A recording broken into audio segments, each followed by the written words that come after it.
Bonjour à toutes et à tous, soyez les bienvenus dans cet amphithéâtre d'Athènes Service, rue d'Athènes à Paris. Toute l'équipe de VRT, Ville, Rail et Transport, le magazine des professionnels de la mobilité, est heureuse de vous accueillir pour une nouvelle conférence sur le thème des SERM, les services express régionaux métropolitains. Il y a un peu plus d'un an, le 27 décembre 2023, était promulguée la loi sur les SERM.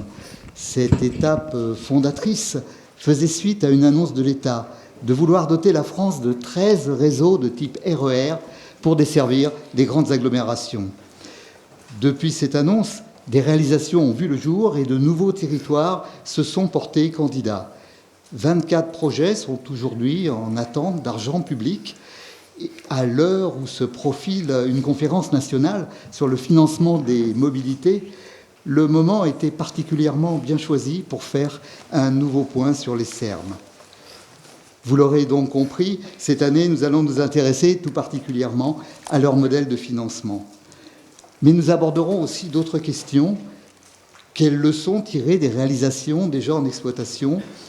Comment mieux tirer parti de l'existant? Comment mieux coordonner les différents acteurs de ces projets? Quel impact auront les SERM sur la décarbonation des mobilités? Comment réussir à coup sûr la multimodalité et l'intermodalité? Quelle approche systémique envisager? Quelle gouvernance privilégier? Quelles sont les conditions de la réussite? Et quels seront les prochains défis à relever? Pour répondre à ces questions, nous avons réuni ici cet après-midi une autorité organisatrice de la mobilité, Bordeaux Métropole, deux ingénieries, Egis et Sistra, le gestionnaire d'infrastructures du réseau ferré national, SNCF Réseau, l'opérateur majeur, SNCF Voyageurs, et la SGP, Société du Grand Paris, devenue Société des grands projets, afin de pouvoir assurer des missions de maîtrise d'ouvrage dans la perspective du développement des SERM. Mais avant de vous les présenter, je vous demande de bien vouloir accueillir Iba Debouc, directrice territoire à la REP, agence internationale filiale de SNCF Gare et Connexion, qui va nous présenter un nouvel outil prospectif très prometteur pour aider justement les autorités organisatrices de la mobilité à préparer les gares aux SERM. Iba Debouc.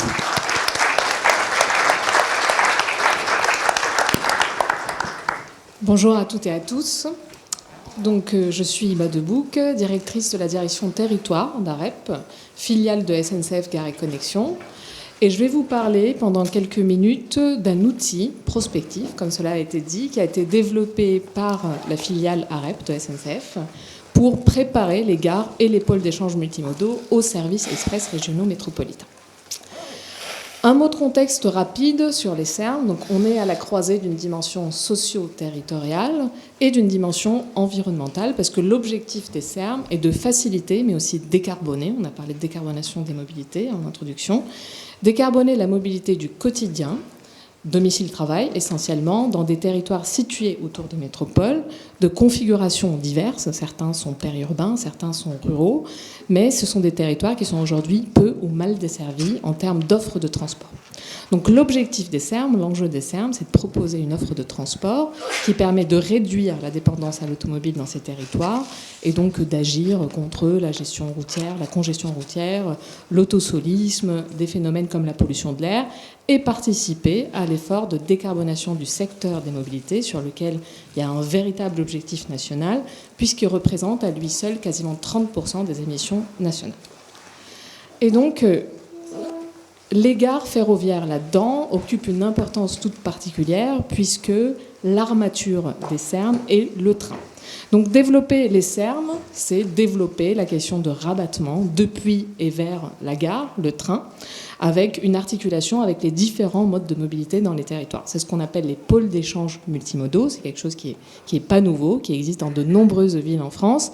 Mais la loi SERM sonne l'heure de l'accélération de la réflexion sur cette question d'intermodalité et d'amélioration des interconnexions sur ces gares et haltes potentiellement concernées par les SERM, avec une logique évidemment de priorisation des modes actifs et des modes les moins carbonés, c'est-à-dire l'offre de transport en commun. Et donc SNCF Gares et Connexions, en tant que gestionnaire des 3000 gares ferroviaires en France, donc un patrimoine bâti assez important, est évidemment aux premières loges de la réflexion. Sur les 3000 gares, il y a quasiment un tiers qui est potentiellement concerné par les SERM, 900 gares. Et SNCF Gares et Connexions est également, au sein de la maison SNCF, un acteur engagé pour la décarbonation de la mobilité, en augmentant la part modale du ferroviaire. Et donc il y a forcément une réflexion sur la question de l'intermodalité. D'ailleurs, dans le nom de SNCF Gares et Connexions, il y a connexion pour l'intermodalité. Et donc l'idée, c'est de penser l'offre de transport que l'on retrouve autour de la gare, de l'organiser spatialement pour accueillir plus de voyageurs dans des meilleures conditions de sécurité, d'intermodalité, de confort. Et donc, il y a forcément des interventions, des investissements à prévoir, et c'est pour cela que l'outil Radar a été développé, donc un outil prospectif pour accompagner les AOM, les autorités organisatrices des mobilités, les territoires, les collectivités territoriales, pour préparer les gares et les pôles d'échange multimodaux, donc un périmètre plus important, en amont de l'arrivée des SERM. C'est un outil qui va permettre de répondre à quelques questions cruciales que l'on se pose systématiquement au démarrage d'une réflexion sur l'arrivée des SERM. Quels sont les investissements nécessaires? Quelle est la stratégie de développement à déployer? Et donc, c'est un outil qui va permettre de répondre à ces questions en analysant l'étoile ferroviaire, donc l'ensemble de l'étoile, mais aussi en s'intéressant à chaque gare, à chaque halte. C'est un diagnostic de ces différentes gares pour en évaluer la sermabilité, pour étudier le contexte existant et vérifier c'est quoi la mise à niveau nécessaire dans une logique d'arrivée du SERM pour répondre aux différents objectifs visés en termes d'offres de transport. Et donc, l'outil Radar est déployé depuis environ 4-5 ans maintenant sur une diversité de SERM. Donc, on est sur plus d'une dizaine de SERM. C'est un outil qui est en constante évolution parce qu'il y a pas mal de data, on déploie de la data dedans, donc qui continue à se préciser et s'améliorer. En quoi consiste une mission SERM? Donc, ça commence par un diagnostic. On va s'appuyer sur la bonne connaissance du patrimoine des gares par la maison SNCF, SNCF Gares et Connexions, et la bonne connaissance des données sur les flux dont on dispose. Donc on va mobiliser, on va collecter, on va rassembler un maximum de données dont dispose SNCF, mais on va aussi chercher des données, régions, INSEE, Open Data, et puis il y a évidemment une part de collecte de données in situ pour compléter. Et ça va permettre de dresser un état des lieux assez exhaustif, ce qu'on appelle l'atlas des gares, des pôles d'échange multimodaux. Et on passe à ce qu'on appelle l'évaluation méthodique. Donc là, on travaille avec les AOM, on définit des objectifs sur la question de l'intermodalité, sur la question de la sécurité, de l'accessibilité. Et chaque gare, chaque halte va être évaluée au regard de plus de 50 critères pour commencer à identifier et prioriser les interventions à prévoir. Une fois le diagnostic réalisé, on passe à ce qu'on appelle la stratégie de développement. Et donc la stratégie de développement est pensée à l'échelle du SERM, mais elle s'articule aussi avec l'échelle de chaque gare. Et là, on travaille également avec les AOM. On mobilise des outils très différents. Ça peut être donc des ateliers de co-création, des modèles projectifs, des retours d'expérience. Et l'enjeu de cette phase, c'est de définir les hypothèses de développement à moyen et long terme, tenir compte aussi des conditions locales, les conditions existantes et futures, donc socio-économiques, et puis commencer à définir les différentes interventions en les spatialisant, en les priorisant, en les hiérarchisant. Quelles sont les interventions que l'on pourrait avoir à l'échelle d'un PEM, d'un pôle d'échange multimodal? Ça peut être l'aménagement d'un parking relais, ça peut être l'aménagement de stationnements vélo sécurisés, la piétonisation d'un parvis, l'élargissement d'un quai, l'aménagement d'une passerelle, d'un franchissement, d'une liaison. Et donc, toutes les interventions sont spatialisées, mais aussi dimensionnées, quantifiées, pour pouvoir aboutir au chiffrage des investissements, puisque le sujet, c'est le financement. Et donc, quels sont les livrables dans une mission Radar? Il y a ce qu'on appelle l'Atlas des gares, qui est le document de référence pour toutes les parties prenantes. Donc, c'est un document qui a une pagination assez conséquente. On retrouve les fiches d'identité de toutes les gares, avec les données existantes, les cartographies, les données métriques, les données sur les flux, et l'évaluation méthodique dont j'ai parlé. Donc, on compare aux objectifs visés avec les AOM, objectifs atteints, non atteints, partiellement atteints. Deuxième élément du livrable, c'est la cartographie des priorités qui s'affiche à l'échelle de l'étoile ferroviaire, donc à l'échelle du SERM, et où on identifie les priorités d'action, d'intervention selon les gares. Donc quelle gare est prioritaire en matière d'intervention sur une question de sécurité, sur une question d'intermodalité, etc. La notice stratégique P+R, donc c'est un document monothématique, comme son nom l'indique, qui s'intéresse à la question du rabattement des véhicules particuliers et puis d'aménagement de parking relais. Donc on a évidemment une analyse de données existantes là-dedans, mais aussi une analyse prospective. Donc c'est quoi l'évolution de la part modale? Est-ce qu'il va y avoir un changement? Quels sont les changements de pratique qui peuvent avoir lieu? Les changements de comportement?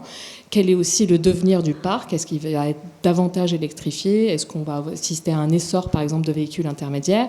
Donc il y a tout un volet prospectif qui permet de faire des propositions qui tiennent compte de l'adaptabilité, de la réversibilité, de l'éventuelle démontabilité des ouvrages. Et puis le dernier point, donc la programmation et le chiffrage, qui s'articulent directement avec l'Atlas des gares, donc un peu sur le même format. Gare par gare, halte par gare, on a un pré-programme spatialisé, dimensionné, quantifié et chiffré. Et donc, comme je l'ai dit en introduction, SNCF Gares & Connexions est un acteur engagé aujourd'hui pour décarboner les mobilités en mobilisant le train. Jean-Pierre Farandou parle du fer contre le carbone. Donc c'est dans cette logique d'engagement pour susciter l'essor du ferroviaire que SNCF Gares & Connexions se positionne aujourd'hui avec ses missions CERM et sa filiale AREP pour accompagner les territoires là-dedans.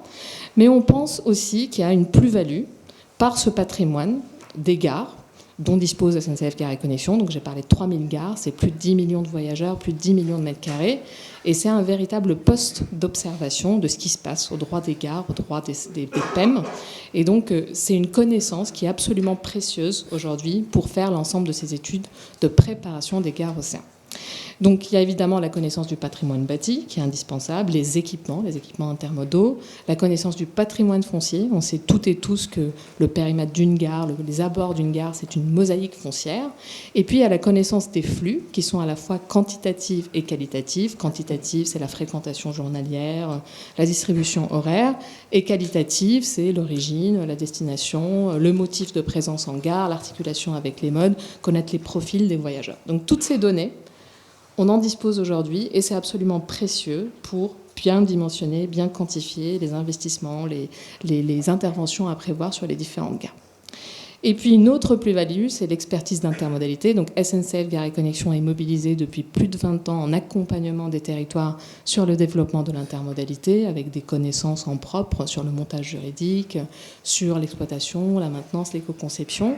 Et puis AREP, en tant que filiale, donc agence pluridisciplinaire, avec une diversité de métiers, urbanisme, paysage, architecture, ingénierie, flux et mobilité, design signalétique, est également un acteur qui est mobilisé très régulièrement pour accompagner les territoires, non seulement pour concevoir des espaces d'intermodalité fonctionnels et des espaces de mobilité fonctionnels, mais aussi des espaces qui sont confortables, agréables, lisibles, compréhensibles.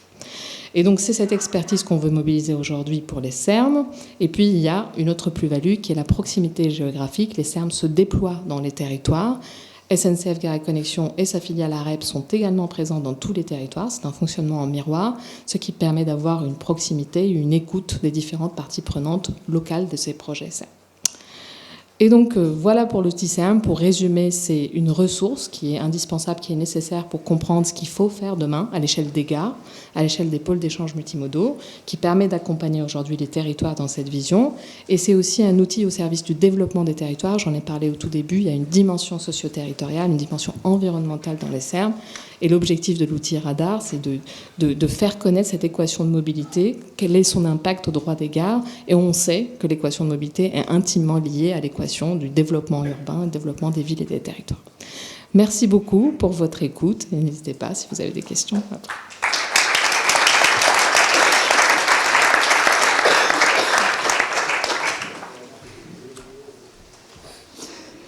Merci beaucoup Iba Debout pour cet exposé réellement très intéressant et qui nous ouvre de nouvelles perspectives.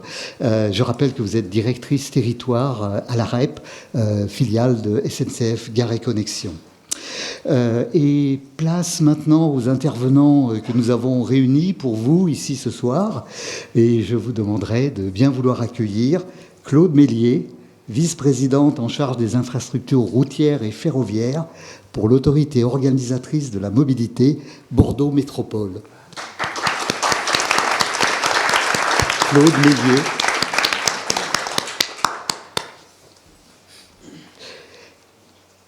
Claire Raïssa, Claire Ray-Assa, pardonnez-moi, directrice adjointe du développement des transports territoriaux à la SGP.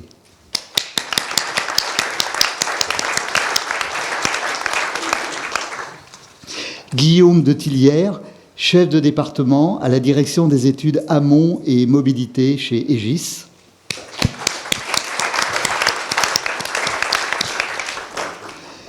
Pascal Brostin, directeur conseil et aménagement chez Sistra.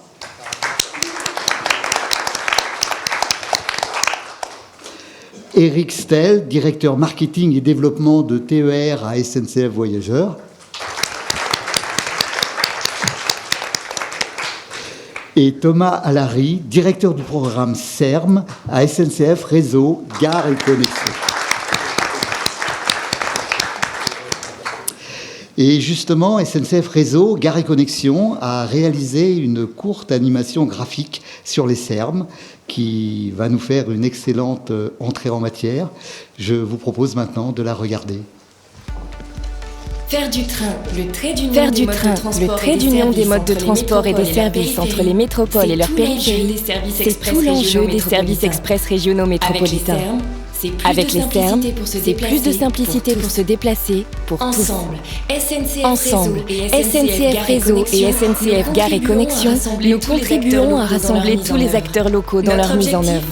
Notre objectif, vous aider à construire une offre de transport sur mesure avec une qualité de service de haut niveau. Pour atteindre cet objectif, nous pouvons compter sur l'expertise de nos agents. Les agents garants de la ponctualité des trains, du bon état des voies et des bonnes conditions de circulation. Les aiguilleurs, en charge de la circulation des trains, des itinéraires et de la gestion des circulations en temps réel sur le réseau ferroviaire. Ou encore les horaires essentiels pour garantir la fluidité du trafic et coordonner les correspondances. Concrètement, déployer un SERM, cela veut dire augmenter la fréquence des trains. Idéal pour Sophia qui le prend régulièrement dans le cadre de son travail. Elle pourra aussi compter sur un outil d'information multimodal. C'est aussi proposé à Salim qui prend le train tous les jours, une plus grande amplitude horaire pour plus de flexibilité.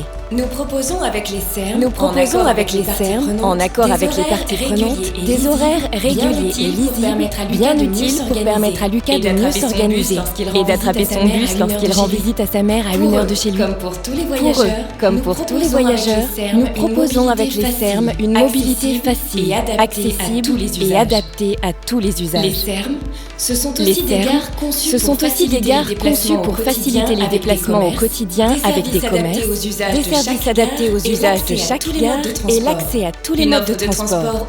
Une offre de transport au service des voyageurs, avec la possibilité d'un billet unique et ajusté à chaque territoire. Un réseau fiable, avec une infrastructure répondant aux enjeux de développement, comme avec le dispositif de signalisation inédit de train sur une même voie qui permet d'augmenter considérablement l'offre de transport ferroviaire à moindre coût. Notre connaissance et notre expertise reconnues en matière de grands projets et de services multimodaux nous permettent d'accompagner au mieux le développement des territoires. Et si notre capacité à nous adapter fait la différence, c'est parce que, comme Salim, Lucas et Sophia, nos équipes vivent et travaillent dans ces territoires. Une proximité essentielle pour dessiner et faire évoluer une offre de mobilité toujours plus qualitative avec vous. Et maintenant que nous savons tout, presque tout sur les SERM, je me tourne d'abord vers vous, Claude Mélier.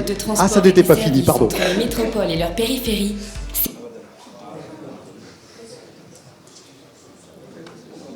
Presque tout. Oui. Je me tourne d'abord vers vous, alors Claude Mélier. Le RER de Bordeaux, bordelais, a démarré en 2020 et à peine 5 ans plus tard, le trafic a augmenté de 31%. C'est donc un vrai succès. Oui, effectivement, merci de nous avoir invités. Les Bordelais sont contents. C'est un plaisir. Voilà. Et c'est vrai que c'est dès 2018 que la région et la métropole ont réfléchi à la nécessité, effectivement, d'utiliser la ceinture ferroviaire qui a existé autour de Bordeaux. Et une feuille de route a été donc réalisée, 2018-2030, pour le déploiement d'un RER avec 3 objectifs. Les objectifs, c'était de réduire les inégalités vis-à-vis de l'offre de transport des territoires voisins, mais c'était aussi lutter contre la congestion, puisqu'effectivement, tous les ans, en Gironde, plus de 20 000 habitants, dont 10 000 pour la métropole. Et enfin, lutter contre les émissions de gaz à effet de serre. C'était notre objectif. Et alors, comment on s'y est pris ? Comment, effectivement, nous avons travaillé ensemble en s'appuyant sur des lignes existantes. Ça, c'est un élément important. 3 lignes existantes ferroviaires et 6 lignes de car express. Ce qui fait qu'aujourd'hui, effectivement, en s'appuyant sur un cadencement toutes les demi-heures, et puis la diamétralisation sur 2 lignes, on a contribué à faire en sorte, comme cela a été dit tout à l'heure, à développer un essor du train sur la métropole, plus 31% effectivement. Et notre objectif, c'est de gagner 20 000 voyageurs supplémentaires. Nous en sommes aujourd'hui, on est parti à 18 000 et aujourd'hui nous en sommes à 23 000 et l'objectif c'est d'arriver à 38 000. Et c'est déjà une très très belle réussite dès à présent. Mais aussi, on a ouvert une halte importante, c'est la porte du Médoc. Et aussi, on a réouvert une gare qui était fermée depuis 1949. Mais je vous en parlerai plus tard. Volontiers. Claire Réassa, la SGP intervient sur un certain nombre de SERM. Où en sommes-nous 1 an et demi après l'adoption de la loi? Et quel est le cadrage de vos missions? Oui, bonsoir à tous. Merci beaucoup pour la question. Donc effectivement, depuis la promulgation de la loi en décembre 2024, les choses ont bien avancé. Il y a 26 projets de SERM qui ont été labellisés par le ministère en charge des Transports sur le territoire national. Et à la demande des partenaires de chaque projet, donc les collectivités territoriales, les régions, les métropoles et les EPCI des territoires de SERM, et évidemment l'État, la SGP intervient aujourd'hui sur 14 d'entre eux, pas seule, mais évidemment aux côtés de SNCF Réseau et de SNCF Gare et Connexion.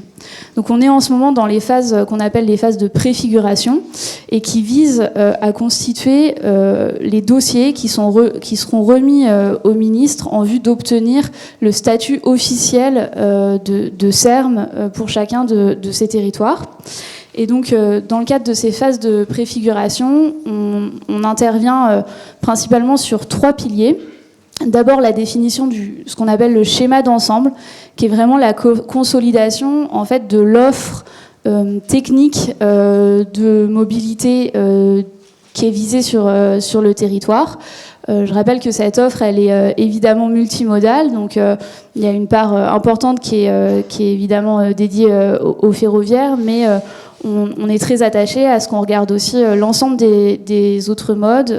On a parlé des cars express, par exemple, à Bordeaux. On regarde aussi ce qu'il est possible de faire en termes de réseau vélo structurant, par exemple, etc. Donc on a ce premier pilier qui est le schéma d'ensemble. On a un second pilier qui est la définition d'un schéma de gouvernance, c'est-à-dire comment est-ce que les partenaires vont en fait tout au long de la vie du SERM suivre et mener le projet. C'est particulièrement important parce qu'on est dans le cas des SERM sur des territoires qui s'affranchissent des limites habituelles qu'on a quand on parle de mobilité. Je vais vous donner 2 exemples. Sur Toulouse, on est sur un territoire de SERM où on a 19 EPCI. Donc c'est un territoire qui est très large et qui impose de trouver des nouvelles modalités de gouvernance de la mobilité au sein de ce périmètre.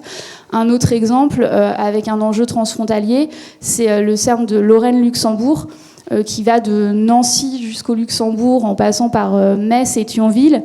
Et donc on voit bien qu'à cette échelle-là, on doit penser de nouvelles formes de gouvernance qui aujourd'hui n'existent pas complètement. Et le troisième pilier qui est étudié dans le cadre de ces phases de préfiguration, c'est la mise au point d'un plan de financement. Et donc ça fait le lien avec l'objet de la conférence d'aujourd'hui. Mais l'idée est bien d'essayer de sur la base d'une construction d'une chronique de déploiement du CERM et donc de comment les services de mobilité vont permettre des chocs d'offres progressifs sur le territoire, de savoir comment progressivement on va pouvoir venir financer tout ça et quel levier de financement il va falloir activer à quel moment. Voilà, et d'ailleurs nous allons en reparler plus longuement avec vous tout à l'heure. Eric Stell, les premiers CERM sont aujourd'hui en phase opérationnelle et en tant qu'exploitant, quels enseignements en retirez-vous? Quel est votre retour d'expérience? D'abord, les CERM, c'est une révolution pour la mobilité du quotidien et on a besoin d'une révolution, on l'a dit, pour réussir cette transition climatique. N'oublions pas que le transport, c'est 30%, c'est le premier émetteur de gaz à effet de serre et qu'un des objectifs principaux, c'est d'aller réussir cette transformation pour mettre en avant les transports collectifs en général. Là, on parlait du train, des cars express, des transports en commun. Et c'est leur articulation ensemble qui va nous permettre cette réussite. Vous avez cité Bordeaux, qui est une vraie réussite en termes de fréquentation, mais c'est également le cas de tous les CERM qui ont été lancés. À Strasbourg, on a aussi des résultats qui sont spectaculaires. Les plus spectaculaires, on le cite tous les ans, c'est le Léman Express. L'année dernière, on citait cette réussite avec 70 000 voyages par jour. On est passé à 80 000 maintenant, donc encore une étape de franchie. Donc à chaque fois qu'on vient vous voir, on rajoute des voyageurs, et puis ça sera pareil pour Bordeaux. En tout cas, c'est un succès. Comme on l'a connu avec les tramways, les gens l'adoptent tout de suite, et ça, c'est vraiment un point fort qui montre qu'il ne faut pas lâcher l'affaire, et qu'il faut... En tout cas, on est persuadé qu'il faut aller à fond dans ces 26 projets à mener. Alors, quelques enseignements des premiers CERM. Il y en a 4. Le premier, c'est quand on met en place un CERM, c'est un choc d'offres. Et il y a une adoption qui est quasi immédiate par les voyageurs. On a vécu des montées en puissance différentes. Vous l'avez dit, à Bordeaux, vous y étiez allé progressivement. Et c'est une vision sur plusieurs années avec des paliers qui sont délivrés au fur et à mesure. Pour l'exploitant, c'est mieux parce qu'on digère au fur et à mesure. Et puis on a connu Strasbourg où on est allé d'un coup aller chercher un gros choc d'offres. On avait parlé il y a 3 ans où on était en difficulté sur ce premier choc d'offres. En tout cas, maintenant, c'est vraiment digéré. On y est aussi là, aller par étapes. On avait une ambition de mettre 800 trains en plus toutes les semaines. On en a mis 500 la première fois et maintenant on est aux 800. Ça s'est fait par étapes, mais on voit bien qu'il y a un vrai choc d'offres qu'il faut savoir absorber. La deuxième leçon, c'est que le ferroviaire ou même les cars express ne sont pas tout seuls. Ils font partie d'un véritable système de mobilité et l'impact, il va être sur l'ensemble de la chaîne de mobilité puisqu'on est sur de l'intermodalité, de la multimodalité. C'est-à-dire que quand on a plus de voyageurs dans le train, eh bien on va en avoir plus qui vont arriver en voiture et on va se retrouver très vite à certains endroits avec des parkings saturés. Des gens qui vont se déplacer à la gare d'après où il n'y a pas forcément de stationnement et qui vont nous amener du stationnement sauvage, mais c'est aussi un afflux de vélos, c'est également les transports en commun qui sont plus sollicités à l'arrivée dans une métropole. Donc deuxième leçon, c'est des projets qui sont vraiment multimodaux, il faut le penser dès le début. La troisième leçon, c'est... Et pour moi qui fais du marketing, c'est la plus importante, c'est toujours partir du voyageur et raisonner service. Si on raisonne car ou train dans sa ligne de nage, on va se tromper parce qu'on va vendre un service global de bout en bout. Le voyageur, il démarre son voyage en vélo, il le termine peut-être à pied, donc il faut réfléchir toute la chaîne de mobilité. Ça inclut l'information voyageur, la tarification, le service de bout en bout, comment je promène mon vélo d'un bout à l'autre, parce que j'ai des règles différentes dans le train, dans le tramway, et donc ça nécessitera aussi qu'on pense le service en grand. Et puis enfin, la troisième leçon, vous l'avez dit, il faut une gouvernance efficace. Et là, je reviens sur Bordeaux, puisque c'est vraiment un exemple remarquable que vous avez mis en place entre collectivités, en impliquant l'ensemble des acteurs, avec un plateau projet qui quelque part, travaille au fur et à mesure du projet. Et ça, c'est une vraie réussite. Là où on ne l'a pas fait, ça a été plus difficile. Bien, alors nous allons maintenant commencer à aborder l'épineuse question du financement. On entend souvent dire qu'il n'y a pas assez d'argent. Thomas Allary, vous seriez plutôt d'avis de voir le verre à moitié plein entre les contrats de plan État-région, le nouveau modèle de financement de la SGP dont Claire Réassa va nous parler un petit peu plus tard, et la création du versement mobilité régionale. On aurait donc ce qu'il faut déjà pour pouvoir avancer. Alors oui et non. Il faut reconnaître qu'on n'a probablement pas tout et qu'on n'est pas capable de répondre dès maintenant à tous les besoins identifiés pour l'ensemble des objets des différents CERM. Il ne faut pas non plus nier le sujet. On a un sujet de financement à travailler et c'est pas pour rien que le législateur a prévu la conférence de financement sur le sujet. Ceci dit, effectivement, moi j'aime bien qu'on essaye de regarder le verre à moitié plein. Parce qu'on a dit plusieurs fois, et je pense qu'on y reviendra, que c'est pas un grand soir, un grand matin, un CERM, c'est quelque chose de progressif, avec différentes étapes successives.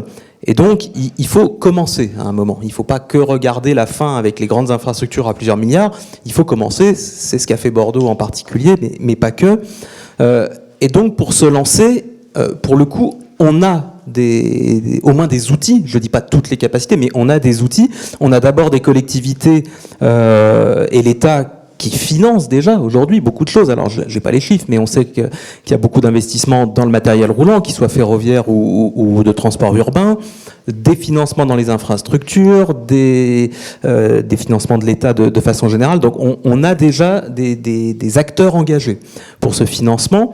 Et effectivement, on a en plus des panoplies d'outils qui commencent de s'ajouter. Donc, le premier qui est connu, c'est le contrat de plan État-région. Si on regarde la génération actuelle, qui est alors en cours de signature, on va le dire comme ça, parce que ça dépend des régions, aujourd'hui on identifie à peu près globalement sur le volet CERM, et en particulier l'aspect ferroviaire que je connais le mieux, une somme d'environ, je parle en très grande masse, 2 milliards d'euros pour la période 2023-2027 ou la période qui sera adaptée, peu importe. Si on le compare aux besoins que nous, on identifie d'ici 2027-28 sur le volet ferroviaire qu'on imagine à ce stade, on est en préfiguration, mais sur les volets ferroviaires qu'on imagine des CERM, 2 milliards d'euros au niveau national, c'est le bon ordre de grandeur. Donc je ne dis pas qu'il y a assez à chaque endroit, je dis juste en ordre de grandeur national, on est sur le bon montant. Donc, on a quelques années devant nous pour pouvoir investir. Vous parliez du versement mobilité régionale. Il a été adopté dans la récente loi de finances. On sait qu'il n'est pas parfait, on sait qu'il se heurte à des réalités économiques, on sait qu'il pose des questions entre les collectivités et les modes de transport, on sait que le revenu est peut-être pas suffisant. Bien sûr, il a ses limites, mais néanmoins, il existe aujourd'hui. Donc chacun est libre de l'utiliser, de ne pas l'utiliser, mais c'est un outil. De la même façon, pour l'investissement, la loi donc du coup de fin 2023, la loi CERM, elle a prévu la possibilité de regarder si on pouvait recourir au modèle de la SGP sur le Grand Paris Express. Alors on sait tous qu'en province, c'est peut-être pas aussi évident de le transposer, mais en tout cas, c'est un outil à disposition qu'on peut regarder et qu'on peut mettre en œuvre. Donc, et il y en a peut-être d'autres à inventer. Donc voilà, moi je voulais le regarder sous cet angle-là. Oui, on a des besoins, oui, on n'a pas assez d'argent, ça, on le sait parfaitement, mais on a des outils et on a déjà des premiers moyens pour franchir les premières étapes. Et donc, vous nous donnez des bonnes raisons d'être raisonnablement optimiste. Pour les infrastructures ferroviaires, on sait que les ambitions conditionnent toutes les phases d'investissement intermédiaire. Et si l'on change les plans en cours de route, en général, ça coûte. Guillaume de Tillières, le lien entre vision à terme et planification stratégique, c'est finalement hyper important. Voilà, oui, effectivement. Donc c'est un sujet surtout. Donc maintenant, on est en plus dans une période où on va dire les acteurs sont assez stressés par tous les sujets un petit peu financiers, investissement. Et c'est vrai que autant qu'on va discuter avec les élus, etc., ils sont très intéressés, comme les préfets, d'avoir des résultats à court terme. Par contre, dans beaucoup de sujets sur les mobilités douces, les cars express, etc., on peut effectivement construire des choses à des échéances relativement brefs ou moyen terme, mais là on parle de schéma d'ensemble sur les sujets de SERM où en fait le cœur un petit peu de l'armature globale des transports, c'est des grands réseaux lourds notamment, qui sont avec les gares, les haltes, etc., un petit peu le cœur, on va dire, du dispositif complet des mobilités sur lequel on va essayer de développer un ensemble de services. Et sur cette architecture-là, notamment enfin, sur le réseau historique français, en tout cas, on est sur un réseau qui est, on va dire, en termes de capacité, assez contraint. Donc ça, c'est historique. Et donc, on veut là-dessus avoir un certain nombre on va dire, de missions de métropole qui font qu'on est obligé d'avoir une planification stratégique à long terme. C'est-à-dire sur les gros réseaux comme ça, on ne peut pas se dire, tiens, dans 5 ans, on va changer d'optique, on va dire, faire telle modification, parce que là, vous allez subir, on va dire, des coûts très, très importants de fausses manœuvres, etc. Donc en fait, la planification stratégique pour les schémas d'ensemble qu'on fait pour les SERM, c'est une vision à long terme, c'est 20-30 ans. Et donc ça, dans tous les pays, on est obligé de le gérer comme ça. Et notamment sur des réseaux contraints, qu'on prend toutes les étoiles ferroviaires françaises, sur l'ensemble, par exemple, nous, ça fait une quinzaine d'années qu'on travaille dessus avec SNCF Réseau ou les acteurs. Vous savez que, de facto, on est sur une vision stratégique long terme. Et de ce fait, l'ensemble des acteurs, on va dire, et là, il y a un vrai sujet de gouvernance, travaillent sur, on va dire, les diagnostics. Donc, diagnostic des territoires, des mobilités, les nouvelles tendances et les ruptures de tendance aussi, parce que quand on parle de planifier la mobilité, les changements, justement, on va dire, sur les territoires et le développement des territoires à un horizon de 20-30 ans, voilà, vous avez quand même pas mal de prospectives dedans. Et donc, ça oblige à un travail, justement, de concertation, de travail avec l'ensemble des acteurs pour essayer de construire des schémas d'ensemble sur lesquels on doit essayer de viser juste. Voilà, ça c'est très important. Et ça c'est le long terme. Et sur cette base du long terme, après, on est capable de définir les horizons intermédiaires avec les priorités, où là on va définir voilà, les priorités à 2 ans, à 5 ans, à 10 ans, etc., en fonction de chaque territoire, en fonction des priorités de développement et donc et des enjeux de mobilité. Et donc on va essayer, donc avec des équipes qui sont vraiment spécialisées sur des enjeux planification des transports, mobilité, urbanisme et aussi environnement, on verra après, de faire ce travail pour justement essayer de séquencer un petit peu les objectifs qu'on va avoir de développer les différents modes de transport pour les SERM. Voilà. Et ça, c'est un travail très important et surtout dans les périodes un peu où on se retrouve dans des périodes où le financement est un petit peu plus contraint, etc. Il faut toujours être attentif à cette vision long terme parce que en général, quand on va trop vite ou qu'on fait mal les choses, on peut se retrouver dans des projets où après, pour modifier des choses, comme vous savez, par exemple, quand vous faites une gare souterraine, si 10 ans après ou 15 ans après, vous n'avez pas pris les bonnes mesures, le coût d'extension en souterrain, ça va vous coûter 30 ou 40% plus cher. Voilà. Donc c'est plein de choses comme ça qu'on intègre avant dans la planification et qui est dans le travail avec les acteurs quelque chose de très important dans le processus. Alors cela dit, un SERM, ce n'est pas seulement un projet de transport, c'est aussi et peut-être surtout un projet d'aménagement du territoire. Pascal Brostin, c'est votre conception chez Sistra. Oui, très bien. Oui. Merci. Bonjour à tout le monde. Effectivement, c'est notre conception. C'est vrai que le point de vue d'un ingénieur comme des transports comme Sistra, c'est de viser une vision d'ensemble en fait qui allie autant transport qu'aménagement. Aujourd'hui, les mobilités et l'aménagement, on le voit en fait, sont indissociables. C'est-à-dire que ce soit sur des éléments contextuels qu'on connaît. Voilà, c'est notamment les enjeux économiques, les défis environnementaux, ainsi que les politiques publiques. Alors, c'est vrai que je m'éloigne un petit peu du sujet du financement, mais c'est pour vous donner quelques éléments contextuels qui vont vous permettre de donner le cadre en fait de la proposition qu'on va vous faire.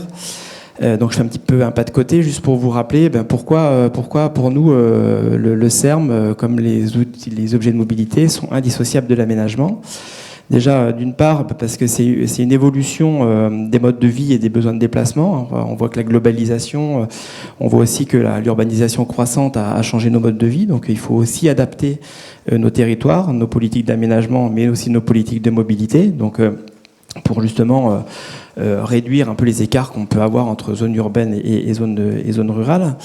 On a aussi la contrainte concernant l'optimisation environnementale. On a une lutte contre le changement climatique, on a une réduction des gaz à effet de serre. Tout ça, en fait, font partie des objets globaux en fait, qu'il faut mesurer quand on fait un projet de mobilité, comme on fait un projet d'aménagement. Il faut tenir compte de l'ensemble de ces thématiques.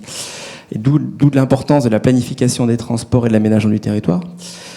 Et enfin, on a la décentralisation et le rééquilibrage des territoires. Et là, en fait, je me porte aussi également sur la loi ZAN, qui veut aussi que on ajuste en fait la concentration sur les territoires et qu'on agisse et qu'on repense aussi la mobilité entre les différentes zones. Alors, en somme, les politiques de mobilité et d'aménagement du territoire se nourrissent mutuellement. Et pour conclure sur cette première approche qui est très contextuelle, notre vision du financement, elle est basée en partie, bien entendu, parce que ça ne va pas répondre à tous les sujets. J'aimerais bien pouvoir vous annoncer ça. Mais sur une réflexion d'un socle sur la réflexion en fait d'un jumelage entre la mobilité et l'aménagement du territoire. Chose sur lesquelles j'aimerais bien revenir tout à l'heure. Alors on continue sur le financement. Claude Mélier, vous souhaiteriez que l'État s'engage davantage. Diriez-vous que les investissements de votre région, par exemple pour prolonger les quais des gares, pour renouveler le matériel roulant, pour aménager un pôle d'échange multimodal, diriez-vous qu'ils financent en réalité un patrimoine qui revient in fine à l'État ?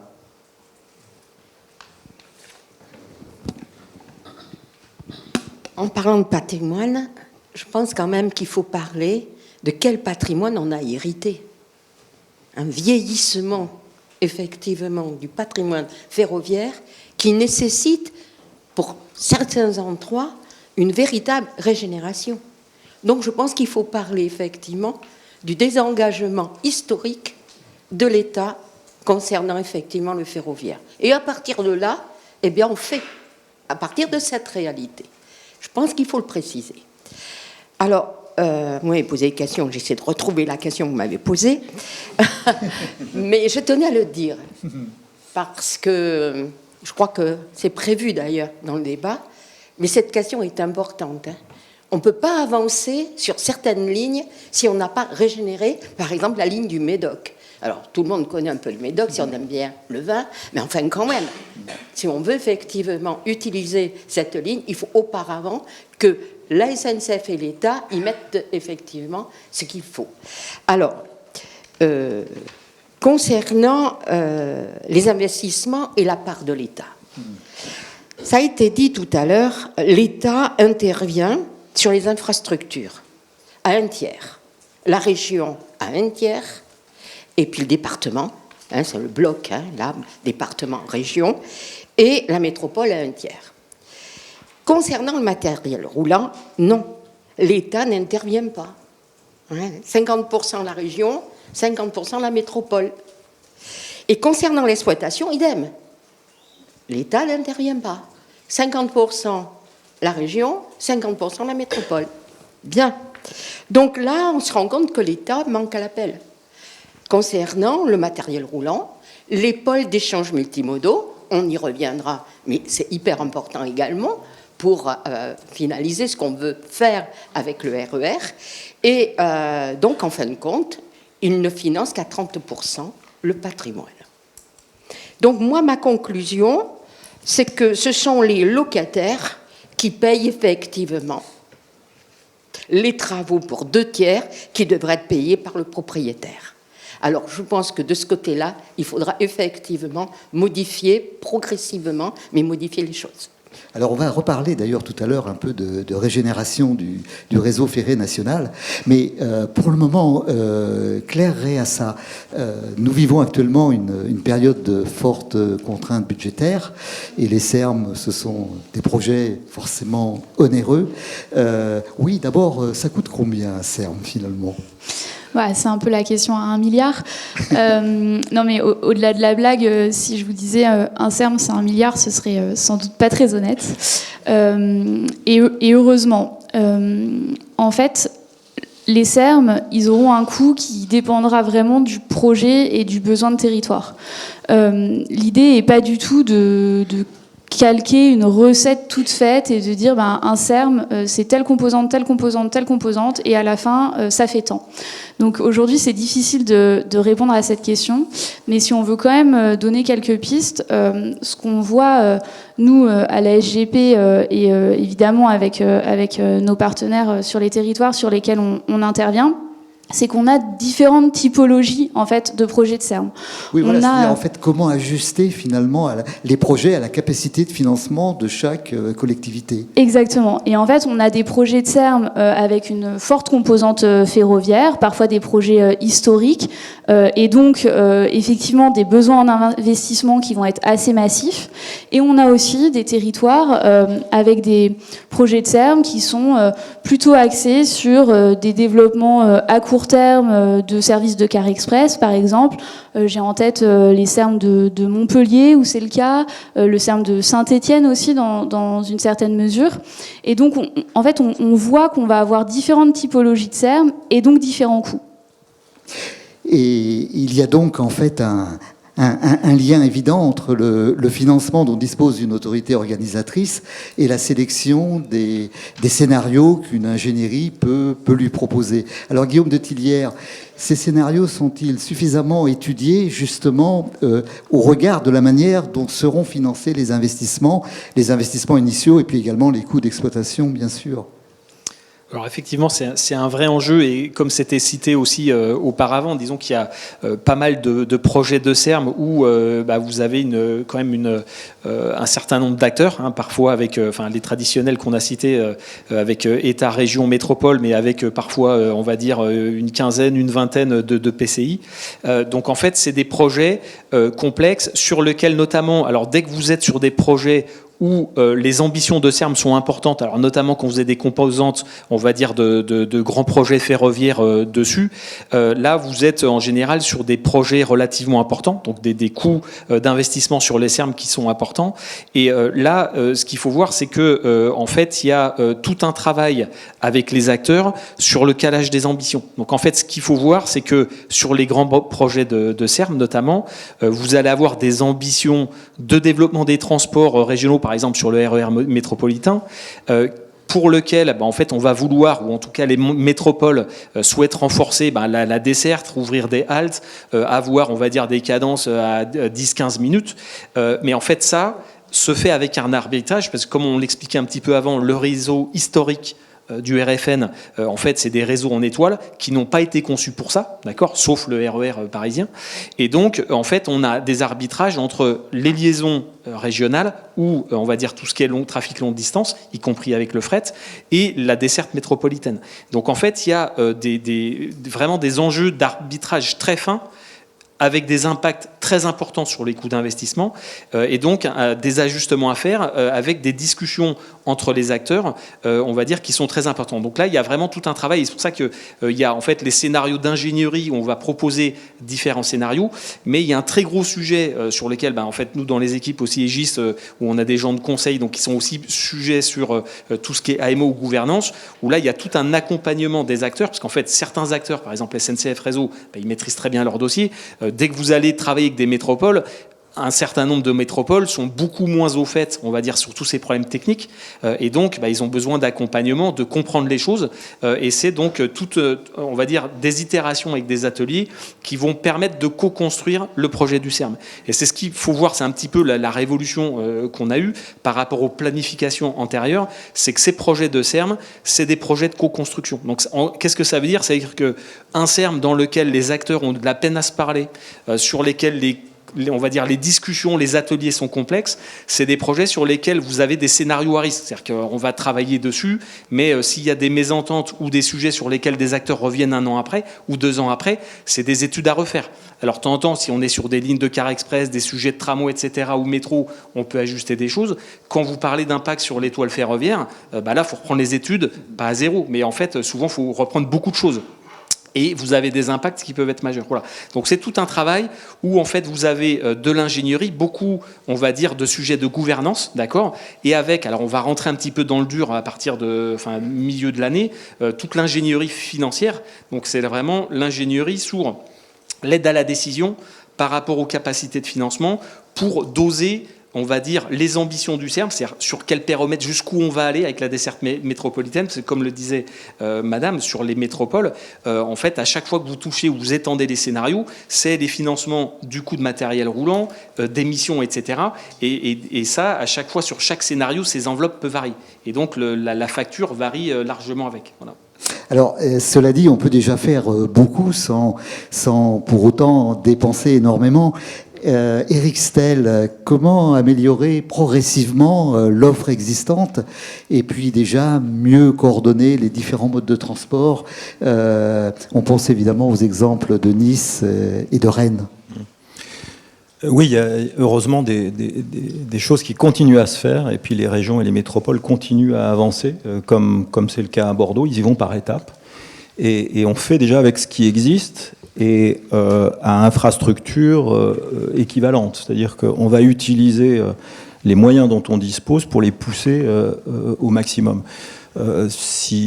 Juste pour vous donner un chiffre, aujourd'hui, sur l'ensemble des lignes TER en France, vous avez 160 lignes qui offrent déjà une cadence à la demi-heure aux heures de pointe. Et donc ça, c'est déjà une base solide sur laquelle on va pouvoir s'appuyer pour ajouter du renfort d'offres là où c'est possible. Alors les exemples de Nice et de Rennes sont assez intéressants, puisqu'ils sont récents, hein, ils datent de la fin de l'année 2024. Rennes, on l'a vu dans le petit film, s'est appuyé sur une innovation qui est 2 trains sur une même voie, qui a permis d'ajouter de l'offre, et cette offre, elle a été en complément de l'offre d'heures de pointe, donc elle a été rajoutée le matin, le soir, et également tout au long de la journée, de façon à offrir une permanence de l'offre, qui est une vraie demande des voyageurs, hein, de pouvoir bénéficier de la demi-heure toute la journée, comme ça a été mis en place sur Bordeaux, et d'attirer des nouveaux voyageurs. Rennes s'appuyait déjà sur une tarification combinée qui était déjà mise en place avec la carte Corrigo, qui existe sur l'ensemble de la région et puis du réseau de Rennes. Le deuxième exemple, c'est Nice, où la région en fait a profité de l'ouverture à la concurrence pour quelque part, sur un premier lot qui concernait l'étoile de Nice, eh bien, profiter du résultat de la compétition pour réinvestir ce qu'elle a économisé dans de l'offre complémentaire. Et là aussi, c'est un vrai saut d'offre qui a été réalisé, puisque sur l'axe principal de cette métropole, entre Cannes et Menton, on a maintenant un train au quart d'heure toute la journée, y compris jusqu'à 22h le soir, ce qui est assez rare sur les TER, pour être signalé, avec une offre qui se prolonge également le week-end jusqu'à 2h du matin. Donc là, on a une collectivité qui également s'est appuyée sur les infrastructures ferroviaires existantes pour pousser l'offre et amener des compléments d'offres et se servir de la base solide. Donc on peut faire des choses sans forcément être sur des temporalités très longues. Et puis, elle prévoit une étape suivante avec la mise en place d'une distribution et d'une tarification multimodale qui sera un levier supplémentaire qui va venir compléter cette offre, parce qu'on l'a dit, là aussi, il existe beaucoup de choses, y compris au niveau des réseaux de transport urbain. On n'est pas toujours encore très bien coordonnés, donc il y a un vrai travail de coordination. Et puis, comme je le disais, il faut vraiment se mettre à la place du voyageur et raisonner service. Ça, c'est vraiment important. Et là, c'est pas forcément beaucoup d'argent à mettre sur la table, mais c'est un travail laborieux pour quelque part faire en sorte qu'il y ait une vraie cohérence au niveau du voyageur sur le service de bout en bout. Je prends toujours l'exemple des personnes à mobilité réduite qui doivent réserver plusieurs transports, un transport à la demande au niveau de l'agglomération, ils réservent un deuxième transport à la demande pour le train, et le service, il est pas efficient de bout en bout. Et peut-être un autre point qui est une des réussites du Léman Express. Rapide, hein, pardonnez-moi. Juste pour terminer, c'est quelque part que le voyageur identifie un service global avec une identité forte, comme c'est le cas dans les transports en commun. Et ça, c'est un point qui est une vraie réussite. Par exemple, sur le Léman Express, où il y a une identité forte, il faut que le service soit vraiment identifié par le voyageur. Et ça, c'est pas non plus, c'est pas de l'infrastructure, ça. Hein. Pascal Brostin, du côté de Sistra, vous partagez également ce point de vue, comme quoi améliorer l'existant avant de grands travaux d'infrastructure, c'est quelque chose d'important également. Oui, tout à fait. Donc, je ne vais pas paraphraser, mais juste, c'est vrai qu'on citait la temporalité. Donc, c'est vrai que les projets de construction, projets de SERM, projets d'aménagement, prennent du temps. Tout ça, c'est pas des cycles courts. Hein. Quand on fait un bâtiment, c'est 2-3 ans. Quand on fait un projet de mobilité, tram, métro, c'est une dizaine d'années. Et quand on fait un projet d'aménagement, c'est une génération ou une demi-génération peut-être. Et le SERM, on n'a pas encore le retour. Donc, effectivement, donc faut pas non plus qu'on vise trop loin, trop vite. On peut peut-être éventuellement parler de l'immédiat et agir sur des cycles courts, donc utiliser ce qui existe déjà. Donc on peut effectivement regarder pour travailler sur des thématiques comme l'adaptation du plan de transport, améliorer les performances, la signalisation, le matériel roulant, etc. Puis également peut-être voir pour travailler sur le bâti, adapter et dimensionner les sites techniques qui existent aujourd'hui. Dans le même esprit, Thomas Larry, vous comparez volontiers un SERM à des marches d'escalier régulièrement franchies dans l'amélioration des différents services qui le composent. S'agit-il d'envoyer très vite finalement des signaux positifs à l'usager? Et est-ce aussi pour vous donner la visibilité nécessaire dans tout process industriel? Oui, en fait, c'est les deux. C'est une façon de symboliser aussi tout ce qu'on vient d'entendre là depuis tout à l'heure. Cette idée que et qui n'est pas si trivial, hein. Cette idée qu'un SERM, c'est pas un tracé sur un plan. Ça, dès qu'on dit projet en France, on pense à une carte et à un tracé. C'est pas ça du tout un SERM. Dans la tête, quand on dit un projet de SERM, il faut qu'on ait une trajectoire qui est en marche d'escalier. Chaque marche, on franchit une amélioration de service. Et ce service, c'est un peu tout ce qu'on dit depuis tout à l'heure. Ça peut être des choses très différentes. Ça peut être de la billettique commune entre différents modes de transport, ça peut être une tarification commune, ça peut être une halte ferroviaire qui ouvre, ça peut être une ligne de tram qui va plus loin. Bref, il peut y avoir, ça peut être une information voyageur sur une appli, ça peut être plein de choses. Mais en tout cas, on y va, on franchit les choses, les marches progressivement. Je dis que c'est pas si trivial parce que on le voit dans les premiers travaux de préfiguration qu'on fait, on juxtapose les visions des uns et des autres. C'est le réflexe habituel, et voilà, et on est tous comme ça, y compris nous. Et pourtant, il faut qu'on dépasse ce réflexe pour différencier, coordonner, mutualiser parfois aussi certains types de mobilité ou certains types de services entre les différents modes. Et ça, c'est en ayant ces différentes marches d'escalier et en les traçant dans le temps qu'on va effectivement pouvoir le faire. Et pourquoi on dit que c'est utile? D'abord parce qu'effectivement, ça donne à voir à l'usager. Il va mieux comprendre si on lui dit « vous allez avoir tel service qui s'améliore petit à petit chaque année », plutôt que si on lui parle d'un projet d'infra à 20 ans dont il se dit toujours qu'il ne va pas se faire en plus.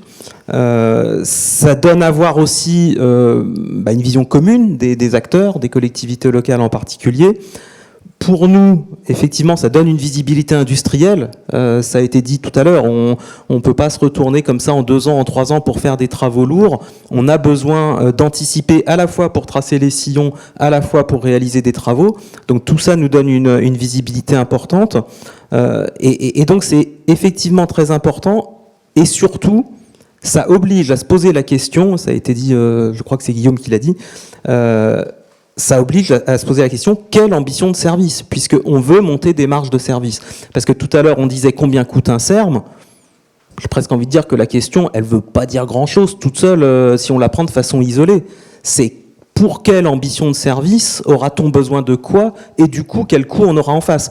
Et en traçant, et je finis là, en traçant les différentes marches d'escalier, on va aussi faire l'itération avec le sujet du coût, et peut-être se dire qu'un décalage d'une marche de quelques années, c'est peut-être pas fondamental en termes de service, mais par contre, peut-être que ça peut nous faire gagner en coût. Si on met 2 trains de moins pendant, n'importe quoi, 5-10 ans, mais que par contre ça nous décale de 10 ans un investissement lourd ferroviaire, bah peut-être que c'est très bien. Et c'est avec ce travail d'itération qu'on va pouvoir optimiser l'ensemble. Et alors, justement, l'exploitant, par son expertise, peut également avoir un rôle important pour proposer une offre efficace et surtout adaptée aux besoins des usagers. Éric Stel, vous confirmez ? Oui, je crois que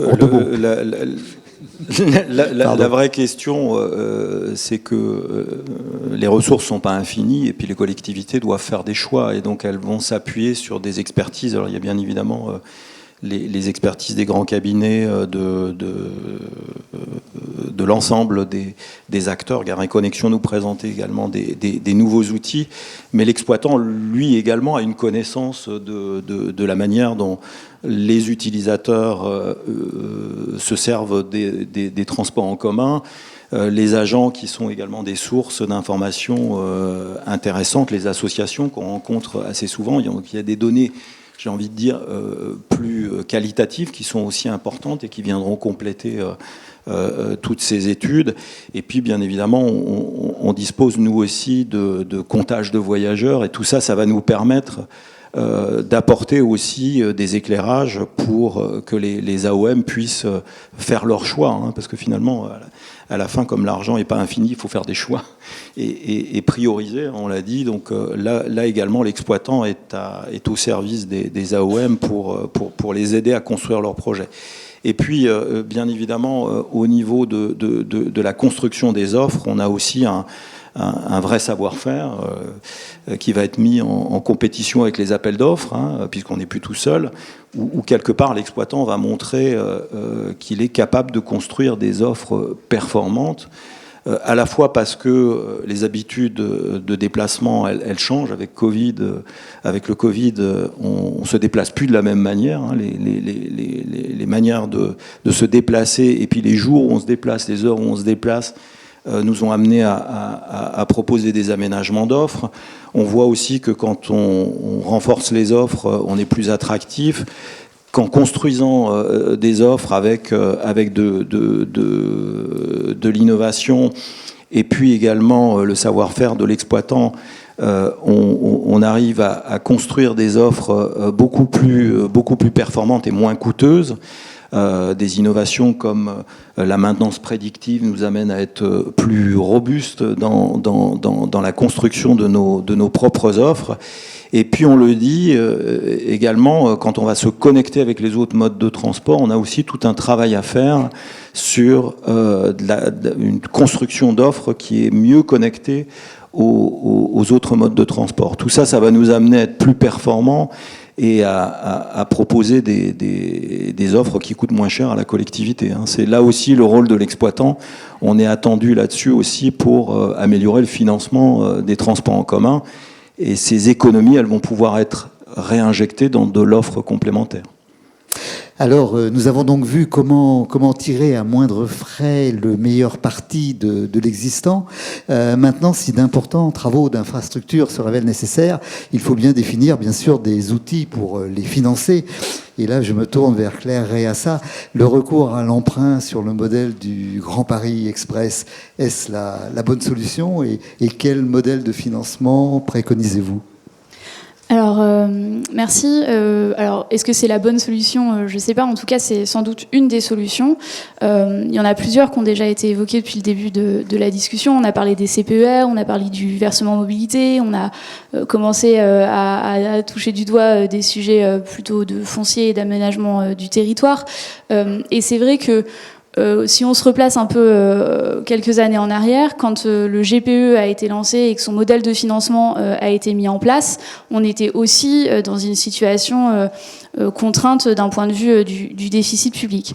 Alors, le modèle du GPE, en trois mots, c'est assez simple. Hein. C'est en fait en s'appuyant sur des recettes fiscales qui sont affectées à la société des grands projets, celle-ci en fait dispose d'un effet de levier pour emprunter sur les marchés financiers.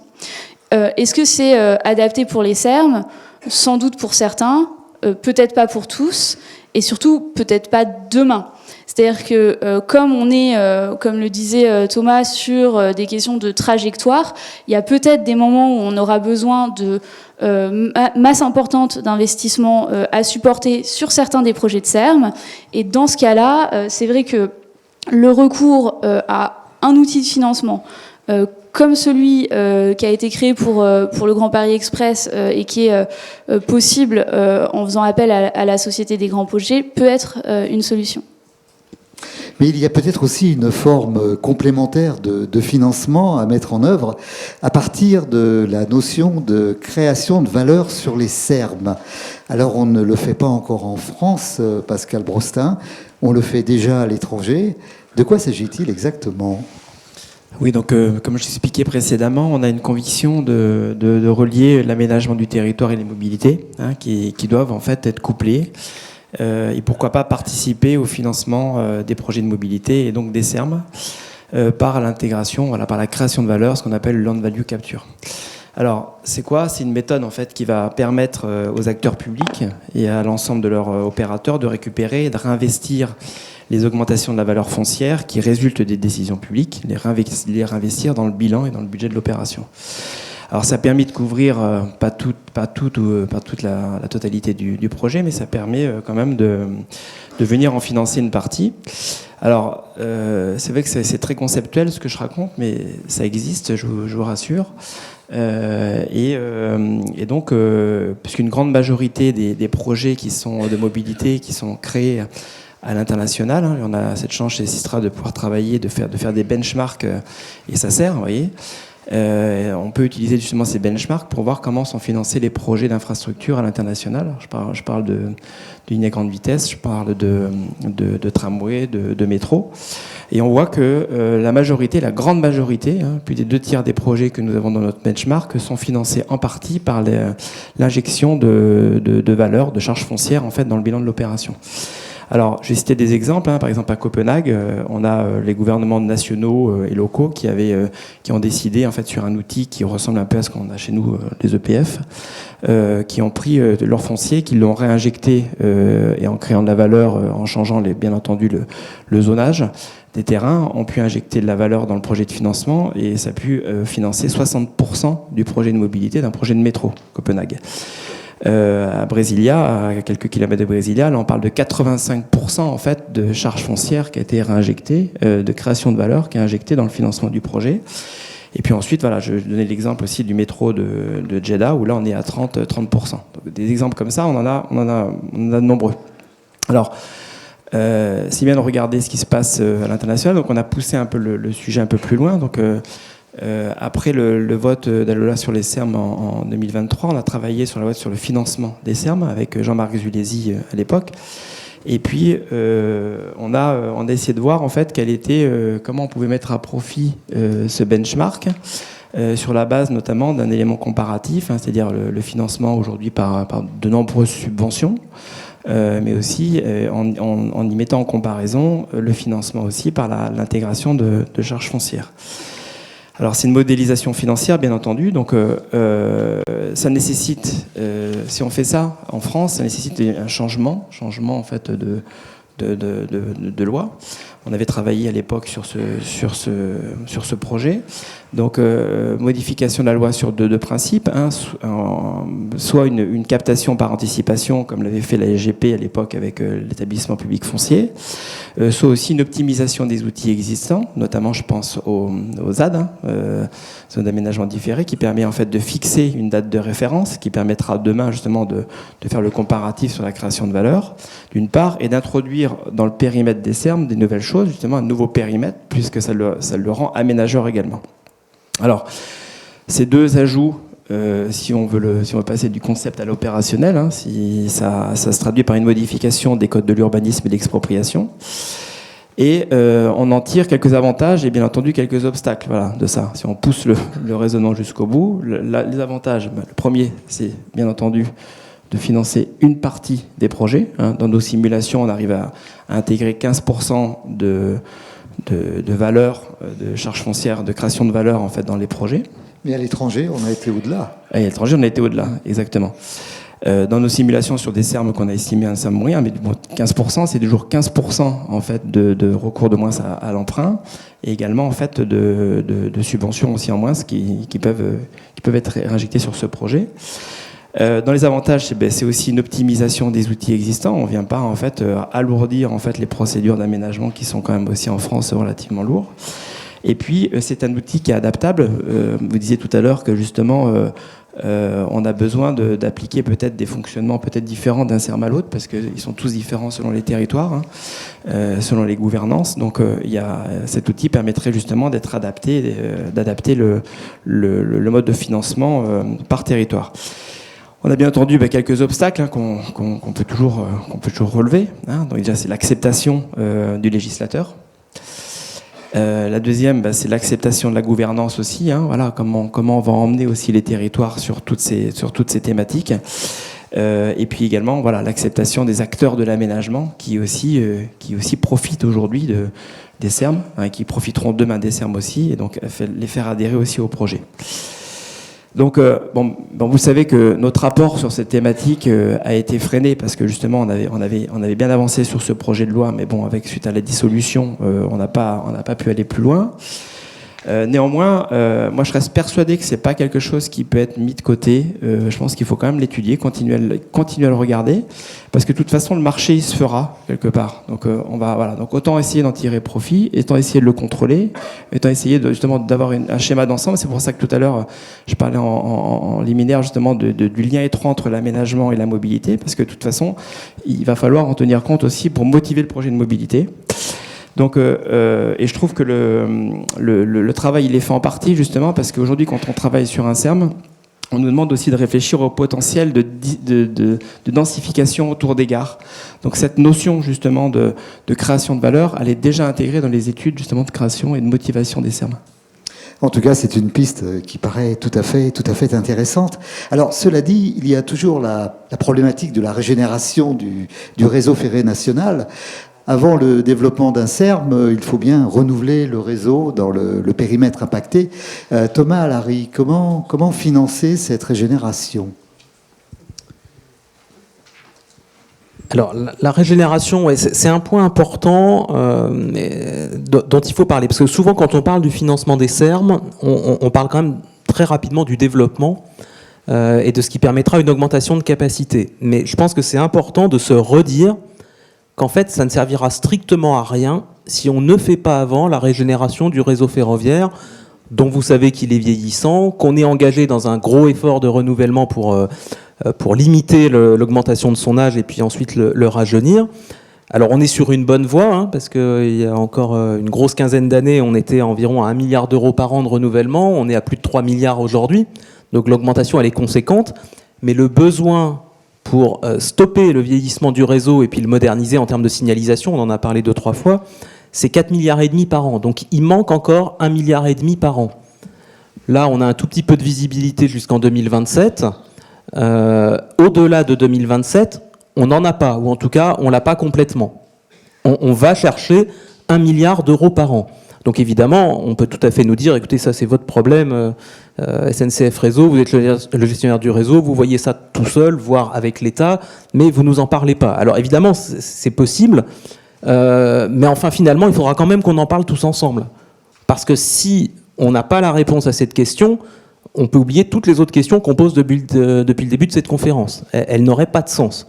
Donc je pense qu'on a un enjeu commun. Comment trouver le milliard ? Moi, j'ai pas la réponse aujourd'hui et on prend toutes les bonnes idées, mais ce qui est certain, c'est que l'enjeu, il est commun et qu'on a, je pense, au moins intérêt à trouver ensemble la réponse à cette question qu'à trouver la réponse aux questions du développement. En tout cas, Claude Mélier approuve tout à fait votre propos, Thomas Allary. Et vous voulez ajouter un mot peut-être très rapide, non ? Mais vous approuvez tout à fait. D'accord. Simplement pour dire qu'effectivement, j'apprécie l'intervention. Ça va dans le sens, effectivement, de ce qu'on attend pour pouvoir développer les RER. Merci beaucoup. Alors, je vous propose maintenant d'aborder la dimension environnementale. Ça pourrait paraître un petit peu incongru puisque on focalise sur le financement, mais on va voir que ça rejaillit tout à fait sur ces problématiques justement de financement. Guillaume de Tillières, la résilience qui va être imposée au système de transport vis-à-vis du réchauffement climatique, ça va encore grever les coûts d'investissement et les coûts d'exploitation. Alors en tout cas, on doit l'intégrer.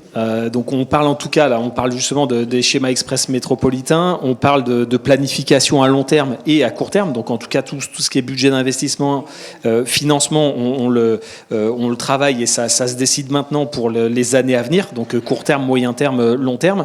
Par contre, en fait, on connaît tous les enjeux climatiques et puis les objectifs, on va dire, sur la décarbonation. Après, il y a des enjeux très pratiques sur les réseaux de transport en général.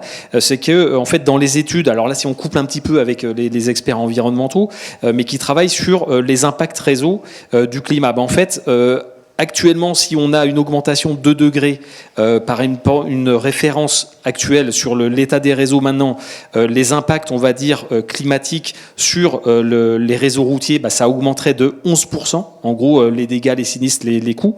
Sur le réseau ferroviaire, c'est plus robuste, où les réseaux de transport guidés, ça monterait de 2%. Donc c'est nettement moindre. Par contre, si vous allez sur des scénarios à 3-4 degrés, en fait, sur les réseaux routiers, ça augmente de 75%. Et sur les réseaux transport guidés ou ferroviaires, 46%. Donc ce qu'on voit, c'est que déjà, les réseaux de transport guidés et ferroviaires sont beaucoup plus résilients. Par contre, on voit quand même sur les réseaux routiers, que vous avez en fait une croissance exponentielle des dégâts, des sinistres, des coûts de maintenance associés. Donc en fait, ce que vous voyez, c'est que même à court terme, ça veut dire, et ça on le travaille déjà avec la SGP, avec SNCF Réseau, avec les métropoles et les régions, c'est qu'en fait, dans les études qu'on fait actuellement, on intègre cette dimension un petit peu des solutions. Donc des solutions qu'on déploie sur les réseaux de tramway, de BHNS, sur les réseaux de transport guidé, enfin de métro, etc. Donc on le fait en France et à l'étranger. Et donc ça, c'est des choses qui se font déjà, sur lesquelles on essaye de trouver des sujets sur la décarbonation, sur les sujets de matériaux, tout ce qui est bien sûr désimperméabilisation des sols, tout ce qui est un peu sujet économie circulaire, et un peu les travaux, alors qui sont plus récents, qui démarrent, mais qu'on commence à mettre et sur lesquels nous, on a développé des outils actuellement, sur justement l'impact sur le changement climatique avec les gens de l'environnement et les experts métiers, pour essayer de voir comment, sur les réseaux, dans les nouveaux projets, donc les études qu'on est en train de faire maintenant, comment on va dérisquer, apporter des solutions techniques pour essayer à long terme, on va dire, de minimiser tout ça. Parce qu'en fait, ça va permettre à long terme de réduire les coûts de maintenance, les coûts d'entretien et les coûts d'intervention sur ces grands projets. Et donc ça, c'est des sujets en fait, sur lesquels on doit s'investir maintenant, sur le futur, mais qui vont aussi permettre à moyen et long terme, de réduire en tout cas, ou de minimiser et d'optimiser tout ce qui est coût d'investissement, d'exploitation et de maintenance sur les réseaux. Voilà, donc ça, c'est quelque chose de très important. Et comme on parle maintenant justement de contraintes financières, etc., le plus tôt on les intègre dans les projets, le moins cher ça nous coûtera après. Voilà, donc ça, c'est vraiment une démarche importante et sur lesquelles on est engagé un petit peu avec tous nos partenaires et les acteurs, mais qui est vraiment un sujet, on va dire, d'urgence, dans le sens où tout ce qui est procédé, mise en place de nouvelles technologies, de solutions, on va dire, c'est des choses qui se travaillent en amont avec les différents acteurs des grands réseaux, que ce soit les réseaux routiers, les réseaux ferroviaires avec SNCF Réseau, parce que les solutions de demain, on ne va pas les déployer en 5 ans, c'est de l'innovation avec les ingénieries, les industriels, etc., des processus et de la gouvernance aussi, donc c'est vraiment des enjeux prégnants. Et dans la lutte contre le réchauffement, les SERM ont évidemment un rôle important à jouer. Et Claude Mélier, en 2 mots, comment s'y prendre pour mieux valoriser ces transports non polluants ? C'est difficile, hein. En 2 mots plus 1, l'intervention de monsieur, je la trouve hyper intéressante parce qu'effectivement, c'est sur la base des innovations et comment on va réfléchir sur ces questions-là qu'on pourra effectivement envisager le développement ferroviaire. Je trouve important d'avoir ces éléments. Si vous pouviez nous les transmettre, ça aiderait aussi dans cette période où on pose ces questions climatiques. Alors comment nous on l'a abordé, c'est plus en termes comment on va contribuer à ce que le report modal puisse se réaliser, abandonner la voiture. C'est à mon avis un des aspects importants que nous souhaitons développer. Cela a été dit, mais je le renouvelle, il faut offrir beaucoup plus de possibilités, des offres donc au niveau du cadencement, ça a été dit, mais il faut rapprocher les gens du ferroviaire. C'est ça notre démarche, et en maintenant notamment les haltes ou les gares existantes, en développant autour de ces gares et de ces haltes des pôles d'échange multimodaux. Et il faut que l'un et l'autre avancent en même temps si on veut effectivement capter tous ceux qui, aujourd'hui encore, utilisent la voiture et sentent qu'il y a des possibilités. Alors, je vous avais dit que je vous parlerai de la réouverture d'une gare qui a été fermée en 1949 aux voyageurs. Et on la réouvre en septembre, on l'inaugure en septembre de cette année. C'est extraordinaire. 76 ans après, effectivement, le rail, le fer, le train reprend sa place dans la métropole. Et cette gare va desservir le campus universitaire et le CHU de Pessac. Ça montre qu'elle est en plein dans la population. Et donc, je pense qu'il faut être audacieux, et on n'a pas lâché. C'est ça l'idée. Ça fait longtemps que, avec la population, les organisations syndicales et politiques, on souhaitait la réouverture de la Médocaine et on l'a obtenue. Ce qui veut dire qu'il faut être tenace et fidèle dans ses engagements, mais on y est arrivé. Alors il y a un autre point sur lequel je crois qu'il faut attirer aussi l'attention, la billettique. On est arrivé effectivement à faire un abonnement avec les transports en commun TBM sur Bordeaux et le train.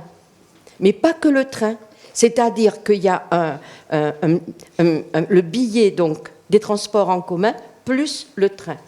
Et c'est intéressant parce qu'avec cet abonnement-là, on peut tout à la fois prendre le tramway, le bus, mais aussi le bateau, puisque maintenant on circule sur la Garonne. Vous voyez, donc là aussi, il faut penser à la billettique et harmoniser les différents modes de déplacement. Alors, on va revenir d'ailleurs à la tarification et à la billettique, mais juste pour en finir avec l'environnement, le réchauffement climatique, Pascal Brostin, chez Systra, vous pratiquez le pilotage des projets par la performance environnementale. Vous avez développé une méthodologie qui s'appelle Gaïa. De quoi s'agit-il exactement, en quelques mots? Oui, merci. Donc Gaïa, en hommage à la déesse de la Terre, bien entendu, pas mieux pour parler d'environnement. Donc on a voulu intégrer dans ce qui était avant un triptyque dans les projets le coût, qualité, délai et l'environnement, parce que bien entendu maintenant on ne va pas faire de projet sans faire de pilotage des projets par la performance environnementale. Alors c'est un sujet qui est déjà mis en place sur le CERM de Lille. Hein, voilà, on pilote ce projet avec des référentiels qui font partie intégrante de l'ensemble des récurrences de reporting de cette opération. Donc on place en fait l'éco-conception bien en amont, bien entendu des projets, pour éviter justement d'avoir à réparer demain ce qui aurait un impact très fort en fait sur le financement. Et on le voit aujourd'hui, tous les ouvrages qu'on a aujourd'hui actuellement, qu'on essaie justement de rendre plus performants, on paye encore une dette écologique ou environnementale pour des adaptations. Alors effectivement, cet outil Gaïa, on l'a dit, ça permet de piloter les projets, tous les projets en fait par cette performance environnementale. C'est au-delà d'un pilotage, c'est un objectif. Hein, c'est bien ça. Là, mais il n'y a pas que ça. Effectivement, il y a des outils, par exemple comme Carbon Tracker, qui sont des outils qui permettent en fait de placer l'empreinte carbone aussi, de mesurer l'empreinte carbone sur les projets, qui constitue aussi aujourd'hui un point essentiel dans le pilotage des projets. Il faut savoir mesurer l'impact carbone, mais aussi mesurer l'impact que vont avoir les ouvrages de demain, et donc ça devient un outil stratégique. Et moi, je voudrais juste revenir sur un sujet concernant le financement. C'est vrai qu'on a toujours tendance à se dire qu'on vient par ce quadriptyque maintenant, hein, voilà, en rajoutant l'environnement, rajouter en fait des euros au projet, mais je pense qu'à terme, on peut en sortir gagnant.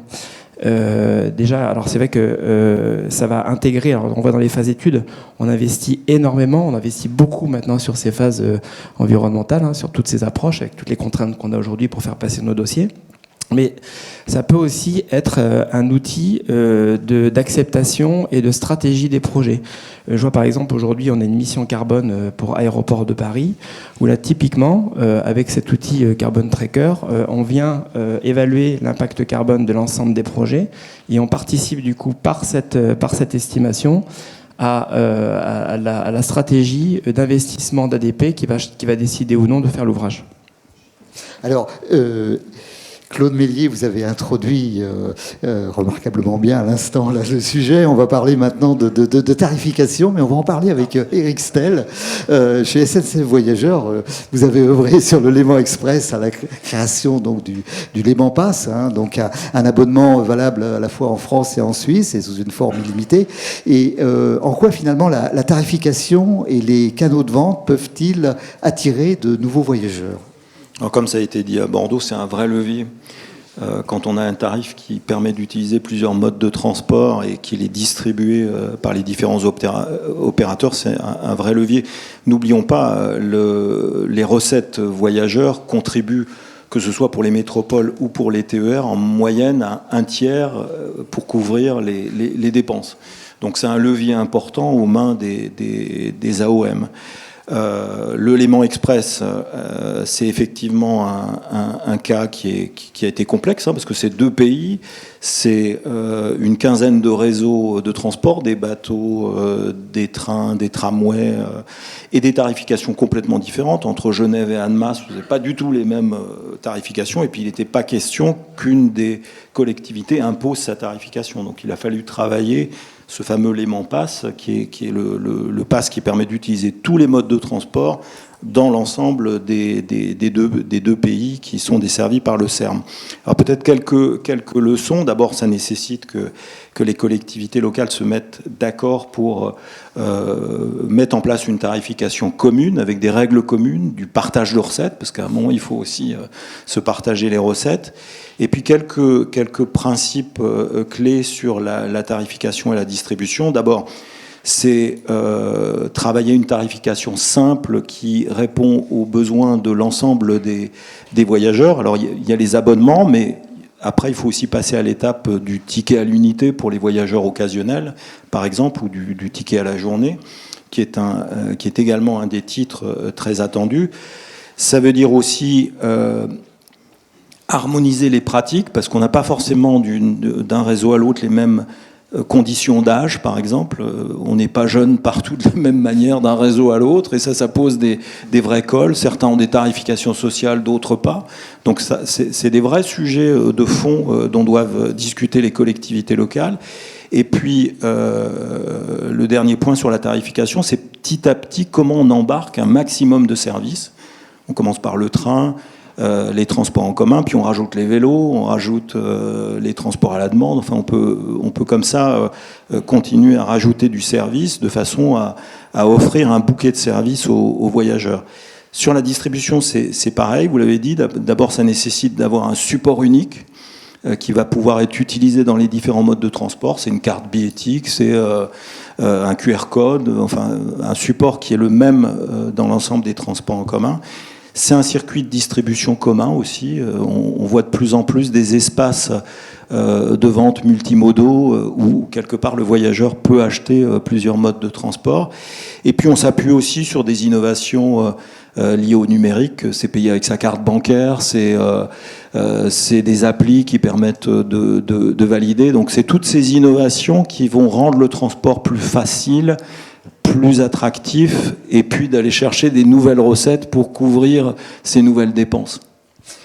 Alors à l'évidence, on le voit d'ailleurs encore ce soir, il y a un véritable engouement pour les CERM, mais cet engouement, bien sûr, c'est plutôt une bonne nouvelle, mais il reste néanmoins fragile. Alors Thomas Allary, comment est-ce que l'on pourrait pérenniser cet engouement selon vous ? Effectivement, on a un engouement important depuis, en particulier depuis la loi, l'an dernier, qui a vraiment dynamisé les réflexions autour des CERM. Effectivement, on peut considérer que ça reste fragile pour toutes les délicatesses qu'on a pu évoquer ce soir. Je pense que la notion principale, pour essayer de dépasser cette fragilité, ce sera le collectif. Il faut accepter que tous nos systèmes de transport, nos réseaux, nos services sont bâtis sur une construction qui fait qu'il y a énormément d'acteurs avec des compétences différentes.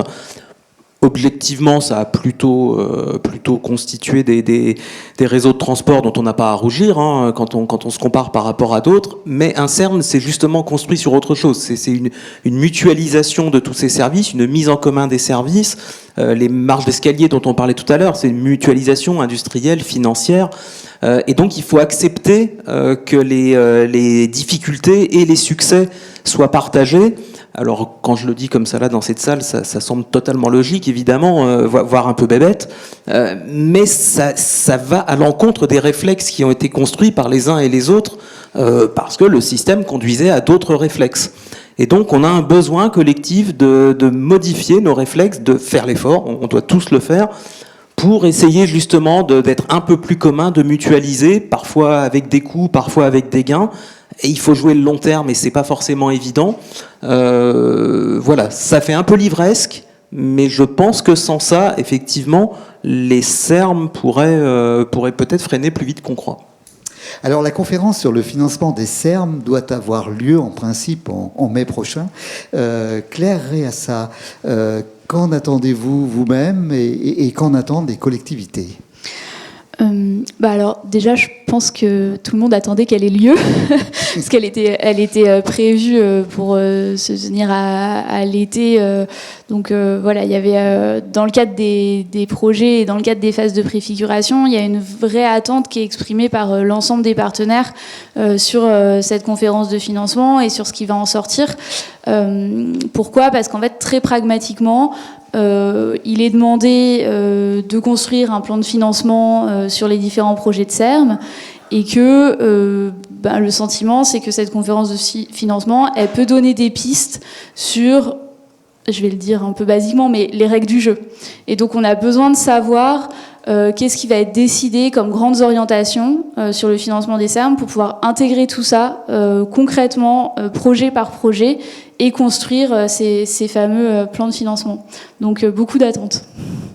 Guillaume de Tillières, la Suisse finance ses infrastructures ferroviaires à partir de la RPLP, la redevance sur le trafic des poids lourds liés aux prestations.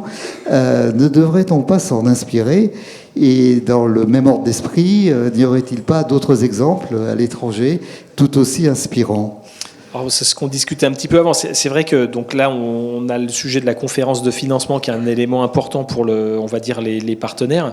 Ensuite, je pense dans l'étape, on va dire de la planification des transports, il y a toute cette phase justement où on prépare et on travaille sur les scénarios.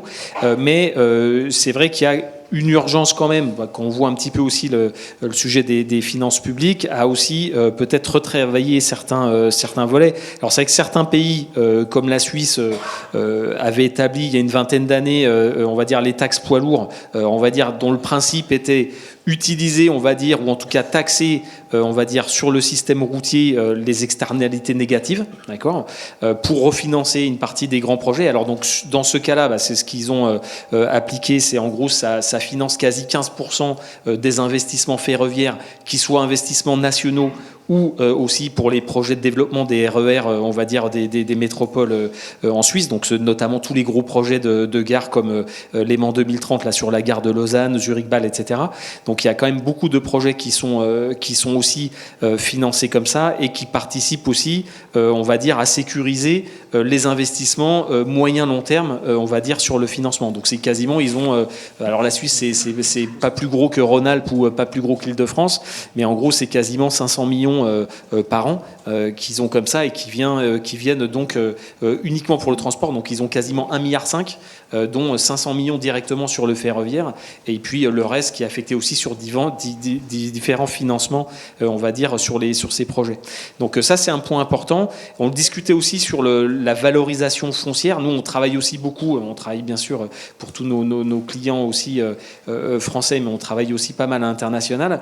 C'est vrai que sur la majorité des projets projets aussi connus et sur lesquels on travaille. Il y a ce travail justement qui est fait au niveau du financement et de la structuration financière sur justement tout ce qui est, on va dire, travail sur la valorisation on va dire du foncier. Et donc généralement, enfin si on est vraiment sur des moyennes, par exemple sur les projets de tram métro ou gare nouvelle, quasiment les augmentations de prix en moyenne à l'international, elles sont entre 10 à 30% quand vous construisez des projets de transport, hein, d'accord.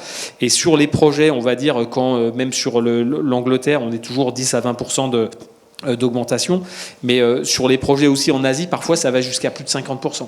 Voilà, donc en tout cas, là, il y a des effets de levier qui sont relativement importants, et sur des projets de développement du territoire avec des axes forts de tramway, de métro, de ferroviaire, ça, c'est des outils qui permettent en général de financer à minima 15-20% des projets, donc c'est pas neutre. Voilà.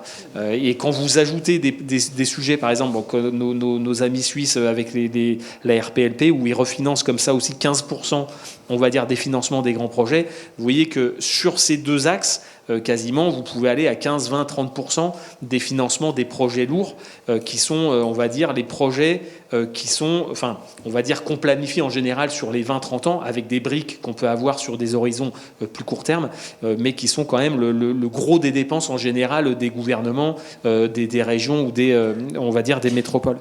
Donc ça, c'est des effets, on va dire, sur lesquels il faut quand même réfléchir. Et puis là, il y a un sujet, bien sûr, législatif, politique, mais donc en tout cas c'est des pistes importantes qui sont faites, voilà, nous on les voit et on travaille dessus en Asie, au Moyen-Orient, même on va dire en Amérique du Nord aussi, ça se fait dans beaucoup de villes. Alors c'est vrai que c'est très ancien dans certains pays, en Asie ça date quasiment d'il y a une centaine d'années, hein, donc Tokyo l'avait démarré dans les années 1920 et ça s'est fait beaucoup après sur pas mal de grandes villes, et pour certains c'est vraiment des projets qui se font aussi avec les développements quasiment de villes ou de quartiers. C'est-à-dire qu'en fait, dès l'origine dans le développement du territoire, au niveau de quartier intégral ou de ville nouvelle, vous avez ce principe qui est monté dès le départ. Voilà. Donc ça, c'est des pistes de réflexion, mais voilà, comme on voit un petit peu la pression financière, voilà, on connaît un petit peu la situation actuelle, on voit en plus avec, on va dire, la guerre en Ukraine et puis le réarmement, que voilà, on va falloir aussi avoir aussi une robustesse financière. C'est des pistes sur, on va dire, les années à venir, sur lesquelles, à mon avis, il va falloir retravailler et sur lesquels, comme on en discutait un petit peu au niveau, alors là c'est plutôt au niveau de nos métiers conseils, mais sur l'ingénierie financière, etc., il y a quand même des réflexions à retravailler. D'accord. Donc, Claude Mélier, un dernier mot peut-être. Dans les Serres, mais il y a aussi une dimension routière. On n'en a pas encore trop parlé avec les cars express.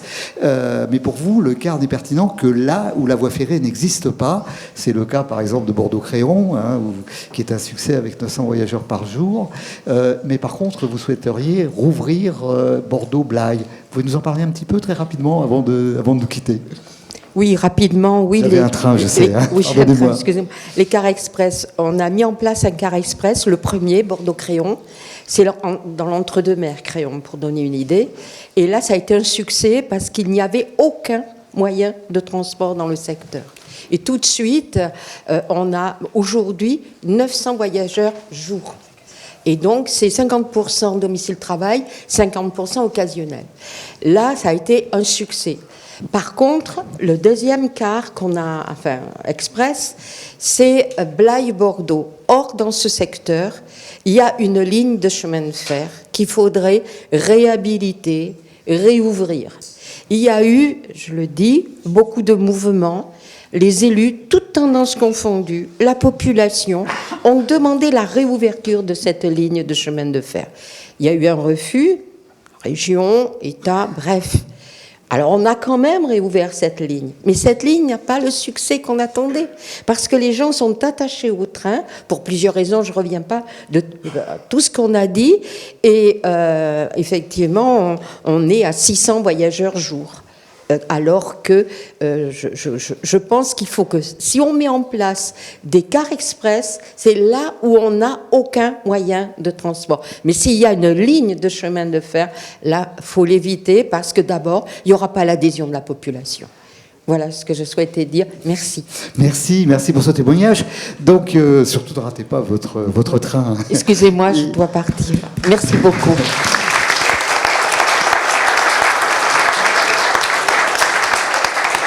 Et le temps est venu maintenant de donner la parole à l'auditoire. Qui aurait une question à poser à nos intervenants ce soir ?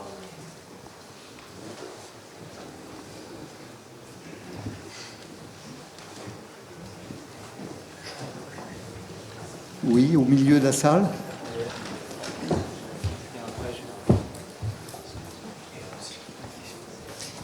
Est-ce que vous pouvez vous lever ?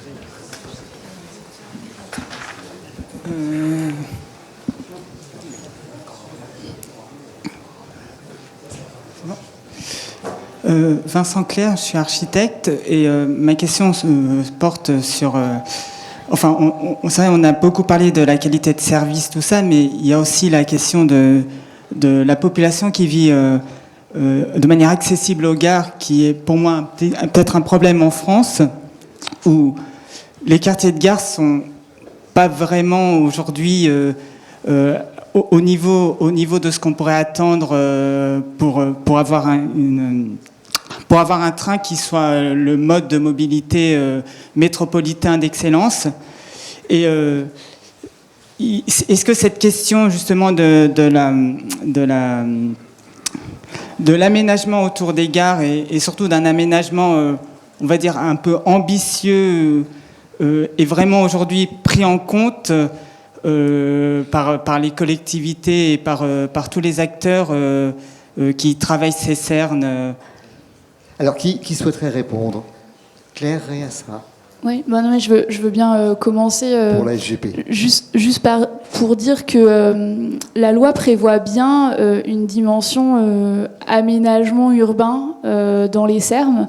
Et donc, les SERM constituent une vraie opportunité, en fait, d'aller sur ces questions de densification, de requalification urbaine. Et donc, en fait, on a évoqué, par exemple, des enjeux de priorisation des travaux sur les pôles d'échange multimodaux, sur comment on priorise quelle halte, quelle gare on fait et dans quel ordre.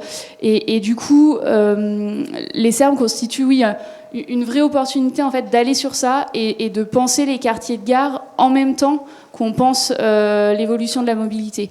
Donc voilà, juste pour commencer, dire que en tout cas la loi ouvre la porte là-dessus et donc il faut juste que l'ensemble des partenaires s'en saisissent, mais il y a vraiment moyen de faire des choses.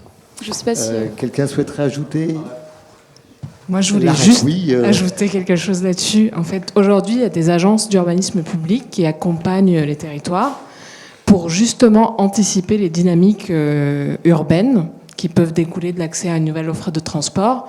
Et donc, il y a la question de l'intermodalité. La question de l'intermodalité, elle impacte forcément la question de répartition des services, des emplois, de l'habitat. Et donc, aujourd'hui, il y a les agences d'urbanisme qui conseillent là-dessus, qui essayent d'anticiper également. Il y a quelqu'un qui a parlé du ZAN, de la loi ZAN. La création d'une nouvelle offre de transport peut être contre-productive, parfois sur les dynamiques d'étalement urbain. Ça peut générer d'étalement urbain. Aujourd'hui, on est conscient qu'il faut protéger les sols dans la logique de la loi ZAN. Donc là aussi, il y a énormément d'études des agences d'urbanisme pour accompagner les territoires là-dedans.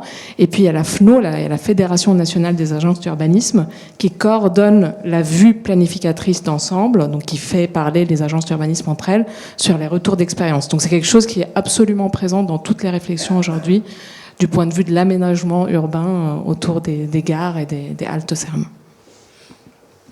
Quelqu'un souhaite ajouter quelque chose ? Oui. Hyper concrètement, les agences d'urbanisme sont quasiment dans toutes les missions de préfiguration sur les SERM. Donc au-delà de leur rôle, elles font partie des équipes qui réfléchissent avec tous les acteurs. Pascal Brostin, vous ajoutez quelque chose ? Juste un mot, en fait, tout à l'heure, je disais, effectivement, il y a aussi la notion de densification autour des gares. Donc, effectivement, un projet d'aménagement autour des gares est nécessaire, justement, sur l'arrivée des SERM. Une autre question ? Oui. Si vous pouvez vous présenter. Oui, Armand Schneider de Transdev. Une question qui m'est venue quand vous avez parlé, mais donc je n'étais pas déconcentré, mais j'ai vu les images défiler des jolis trains. On s'est aperçu qu'il y a un certain nombre de trains qui sont diesel, notamment donc, parmi les trains français et d'autres aussi. Donc parmi les objectifs de CERM et de décarbonation, ça pourrait être aussi d'électrifier les lignes. En fait, il y avait un président de la République de notre pays qui nous a demandé, notamment aux opérateurs, d'électrifier, en tout cas de sortir du pétrole d'ici 20 ans. Mais comme c'était il y a 20 ans, donc ça veut dire aujourd'hui, en 2025, on ne devrait plus faire rouler des trains diesel. Je ne sais pas si quelqu'un se souvient, sinon on peut voir dans la vie du rail, c'est écrit il y a 20 ans. Donc quid, vous n'avez pas évoqué ça.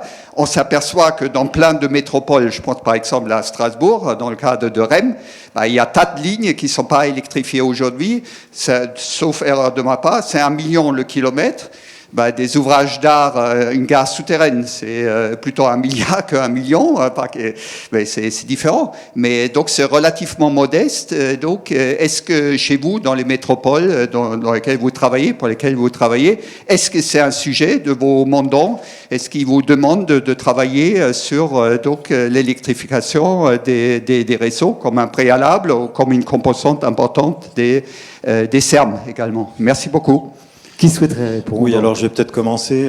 Éric Stell. Aujourd'hui, sur le parc de trains régionaux, puisqu'on les opère encore tous pour l'instant, vous avez les 2/3 du parc qui ne sont pas au diesel, donc ça veut dire qu'il reste 1/3 sur lesquels il faut qu'on continue à travailler.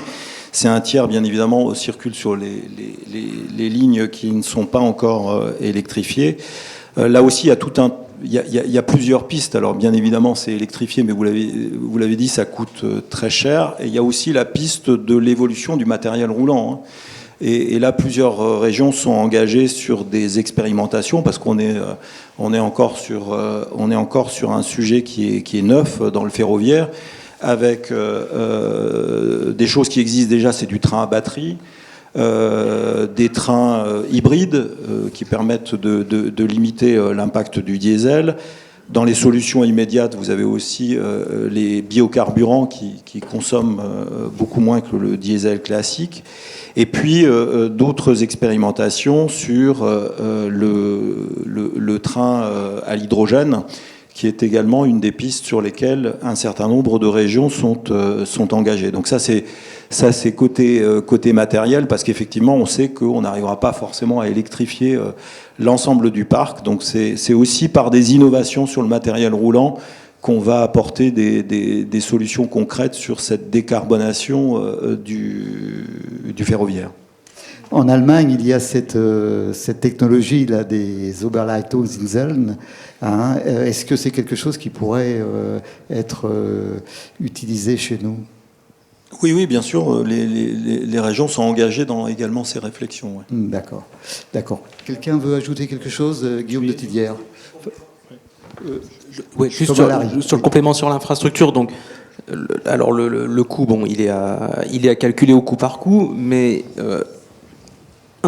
il est pas si minime que ça.